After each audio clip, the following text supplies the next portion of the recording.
Hello everyone, I'm Mark Chaika. I run a EV club here in the Washington DC area called Maryland Volt.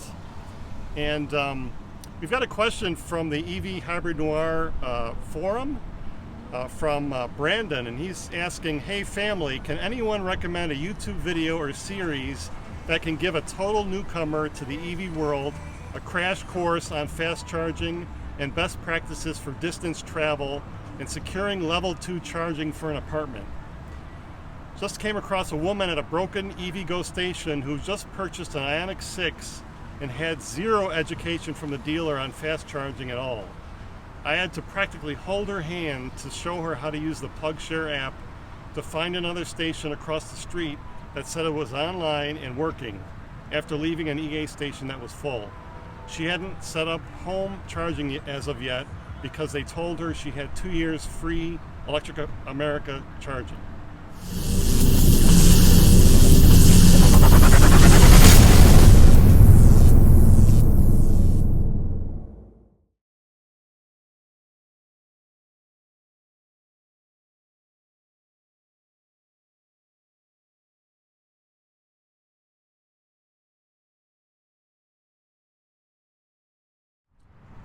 We want to talk a little bit about charging from the home level to out in the public level. And the simplest way, we don't want to talk about watts or amps or some of the standards out there. We just want to say, okay, if you purchase an EV, you want to make sure it at least has a basic charging cable that will plug into a 110 outlet. And especially if it's a used EV, because they may not include it in the car, or whoever sold the used car to a dealer, they bought it back, they might keep the cord. So you want to make sure this, minimally, you have this cord. And we talk about level 1 charging to a 110 outlet we're talking about days. Now if you had a totally empty car, which you wouldn't, it would probably take over a day. An EV truck, several days. Alternatively, now we also have some Tesla equipment here. This is a mobile charger, and it plugs into an outlet, specific type of outlet, similar to what you would plug an electric dryer into. That's a higher power, so this type of technology would take hours to charge an EV. And most people use this technology at home. We understand that people live in townhomes and apartments, so they have a different situation, but this is typical for what people would use at home. And also, this is considered on a Tesla level a mobile connector. People will have a wall connector that's mounted in their garage or outside their garage, and they would use that to charge their vehicle every night. Some people like me have both a Tesla and a plug-in hybrid car, which I use for longer traveling and so forth. And I actually have this Tesla charger at my house, but I can use an adapter like this and charge the other vehicle, which uses a different standard. You can charge in days, hours, or if we look over there, we're going to be talking about the EVgo station. That would take minutes. And again, most people don't usually run their car to empty, but it could, at an EVgo station, it could take a half hour, it could take 45 minutes. It's just based on how much juice you have in your vehicle. Purcell mentioned to me before this video, some indicators in the car say a battery percentage left versus miles left. And a lot of people love the percentage because they kind of gauge the vehicle that way. Miles, they call a lot of the cars have what's called a guessometer. They call it a GOM, G-O-M. And they're kind of guessing what your range is going to be, but there's several things that impact range. The weather, like cold, rain, can affect the performance of the tires. Steep roads. Yep. Mountains. But when you go up a mountain, usually when you come back down, you're going to get some of that range back in the regeneration system. So, yeah, it can be touch and go sometimes, but we want to make people feel comfortable about this technology, and there's more and more charging networks going up every day. And I think if you have the basics down, you'll be fine.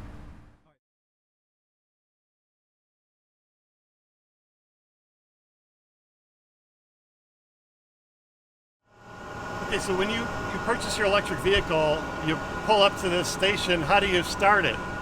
It's not like a gas pump usually where you could just unplug it and plug it into the car and it starts working. Now that technology is available in a lot of newer EVs, but some of the older ones you need an access card. Now this is an old access card because EVgo is no longer part of NRG as I understand it. But you can activate the station with a card and you would basically log onto a website, put some money onto the card, and then you'd have this available money to use by charging. But you can also activate using an app on your phone. Most people will use an app on the phone.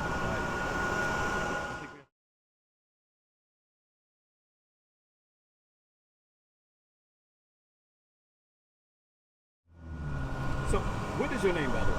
I'm Stephanie. By the way, can I, do you mind if I video you? You can. Okay, Yeah. because I've already started the video, I couldn't stop Gotcha. it. But Stephanie just drove up in her Volkswagen ID4, and now she is tapping the car to make sure that everything is working out fine. So far, so good. So you see she tapped it. She didn't put anything in there yet. She's going to put the charger in. Alright, so let's go back and see. I don't know if anything is happening, Stephanie, because it says your session is complete. Wait a minute, she tapped it. It still says, yeah, she tapped it, but nothing happened. Oh, this is somebody else's session because mine Right. isn't 68% charged.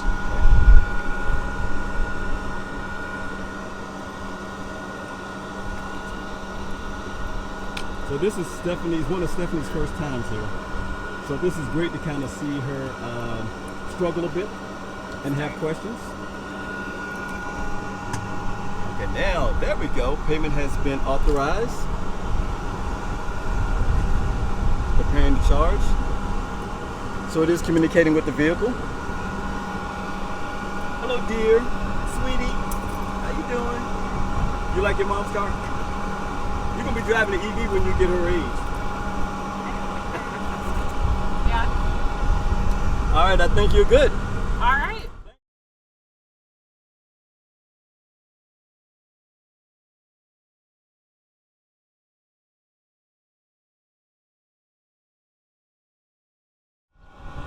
So one of the things we wanted to talk about is this is a fast charger. So again, this goes to the minute level. It takes a certain amount of minutes. And you'll see here somebody that finished their charging session. It tells you all the detailed information on how much energy they used, how long it took, state of charge, etc. So again, most people will not charge to 100% because it will, at the top end of your battery pack, it's slower.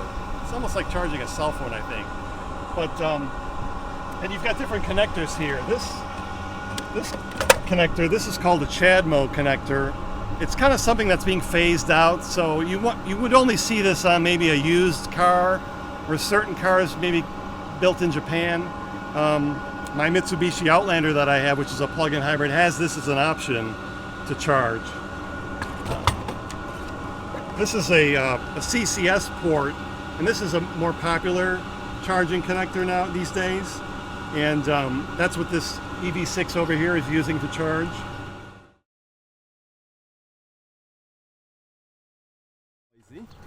So this, unfortunately, you'd have to use a different spot to charge with this, but this is a slower type of charging system, similar to what you would have at your home if you installed it.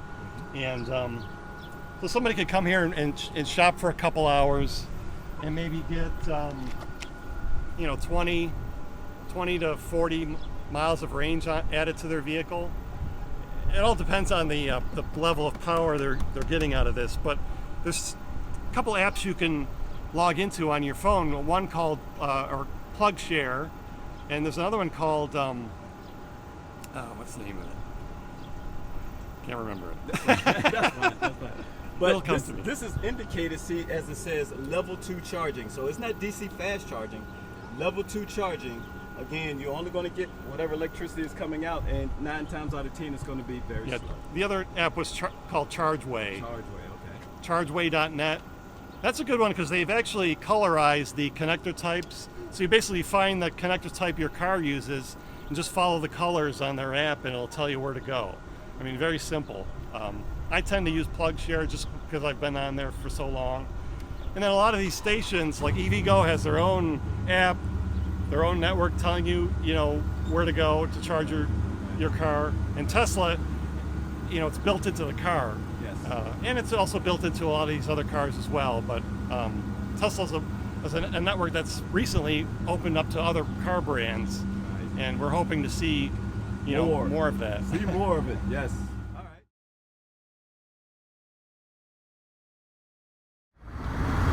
So we're at a Supercharger in Waldorf, Maryland, at a Wawa, and some people say, they ask Purcell, how difficult is it to charge an EV? Well, with the Tesla NACS standard, North America Charging Standard, you pick up the cable, press a button, and you insert it, and you're charging. So this type of capability is coming to other vehicles, other new vehicles, the ability to just plug it in and everything works. You don't have to worry about apps and how do I start this session? It just works. So so this is great for long trips, certainly, but another thing we're going to talk about is charging an apartment. So if you don't have charging in an apartment complex or a condo, you're kind of relegated to using these fast chargers. That's your only option. And there are a lot of things happening at the state level, at the county level. You just have to look at what's going on in your county. One of the websites I use, it's called pluginsites.org, and they talk a lot about the legislation that's going on. People will write letters, to support some of the legislation allowing for charging in condos or apartment complexes. So, it's important to have an option for those people that they don't have a garage, they don't live in a home where they can install a charging station. We need more options for that.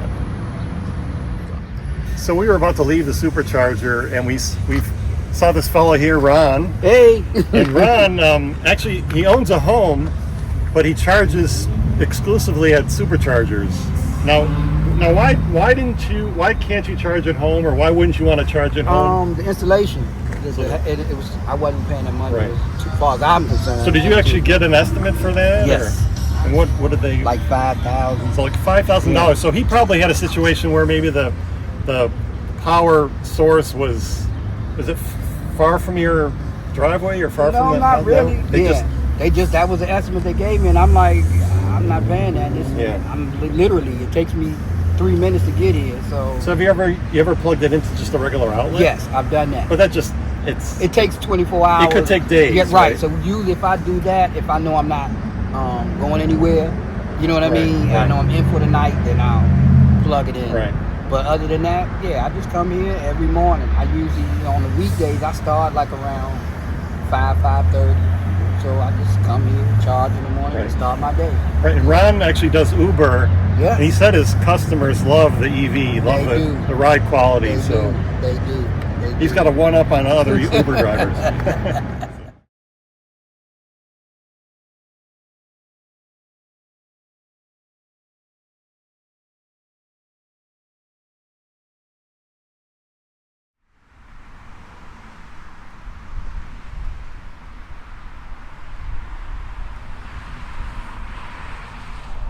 So today we've been talking about different levels of charging. Level 1, which is your 110 outlet.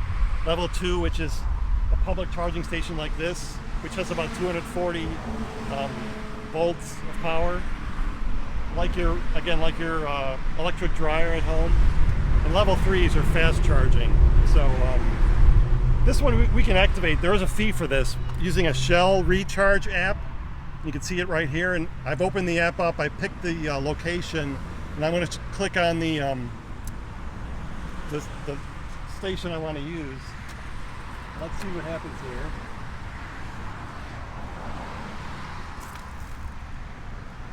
here. Hit release. Here we go. So it releases the connector.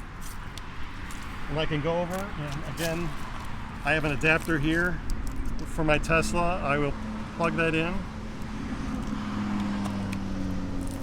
And then I can charge.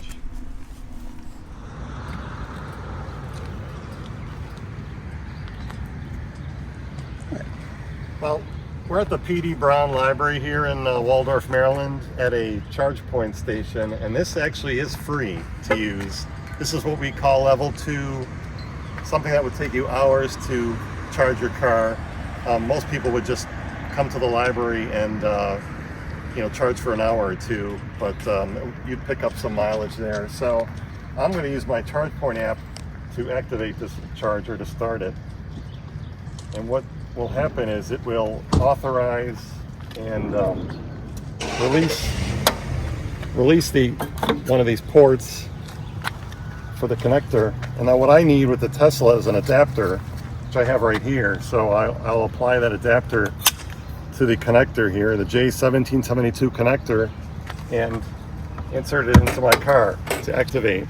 And as you can see here, it's 0 fee at this station. So, and the time it will take, you get a little reflection there, but so some of the stations you'll find are free, some are not free. You'll just have to go into the app, whether it's a PlugShare app or the ChargePoint app in this case, to see if it's free or not.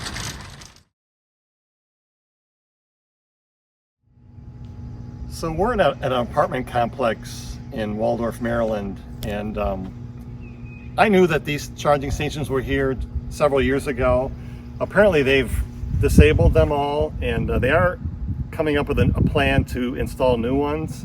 But the primary problem with this apartment complex is when people charge their cars, they're draping the cable over the sidewalk, and I guess people are tripping over the cables. So, it's great that the complex even thought of putting charging stations in the beginning, but now they're going to have, there will be some expense to trench under this sidewalk and probably put a post right here.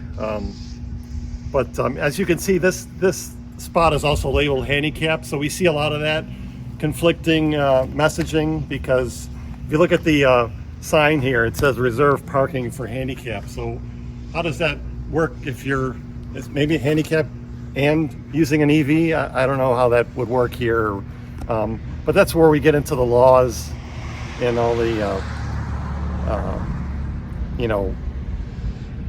what would somebody do? Would they call the police? Obviously it's a private apartment community, so I would think the signage needs to be a little better in this case. What do they mean by this spacing here?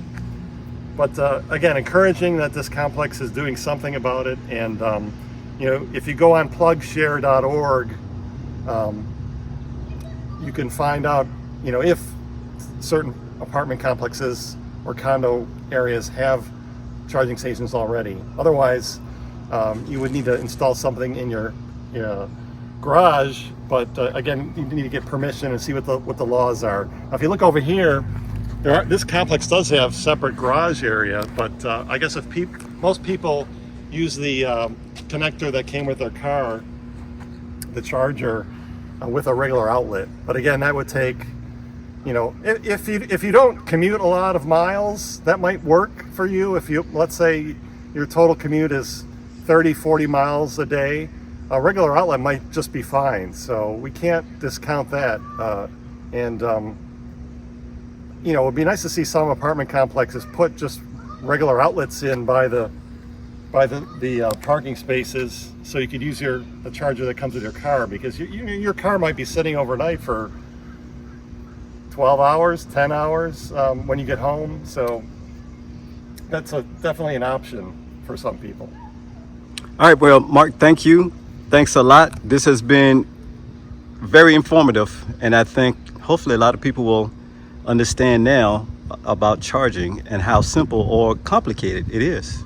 But basically, just remember days, hours, minutes. Thanks again.